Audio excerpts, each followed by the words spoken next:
আসসালামু আলাইকুম ওরহমতুল্লাহি ওয়া বারাকাতুহু। আলহামদুলিল্লাহ, আমি আজকে আপনাদেরকে সূরা আল নাসর পড়ে শোনাবো সহি এবং শুদ্ধভাবে। ইযা জাআ নাসরুল্লাহি ওয়াল ফাতহ, এর অর্থটা হলো যখন আসিবে আল্লাহর সাহায্য ও বিজয়। ইযা জাআ নাসরুল্লাহি ওয়াল ফাতহ।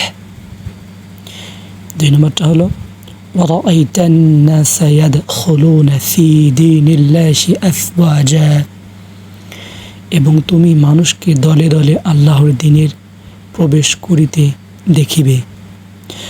ওয়ারাআইতান নাসা ইয়াদখুলুনা ফি দীনিল্লাহি আফওয়াজা, এবং তুমি মানুষকে দলে দলে আল্লাহর দ্বীনে প্রবেশ করিতে দেখিবে। আয়াত নম্বর 3, ফাসাব্বিহ বিহামদি রাব্বিকা ওয়াস্তাগফির ইন্নাহু কানা তাওয়াবা।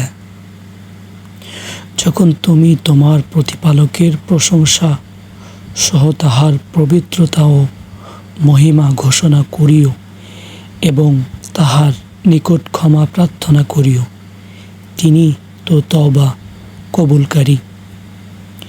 আমি আবারও পড়তেছি, মনোযোগ সহকারে শুনবেন।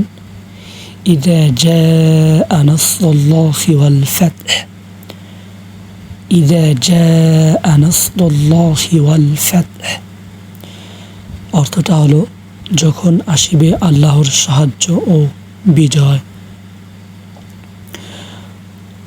وَرَأَيْتَ النَّاسَ يَدْخُلُونَ فِي دِينِ اللَّهِ أَفْوَاجًا وَرَأَيْتَ النَّاسَ يَدْخُلُونَ فِي دِينِ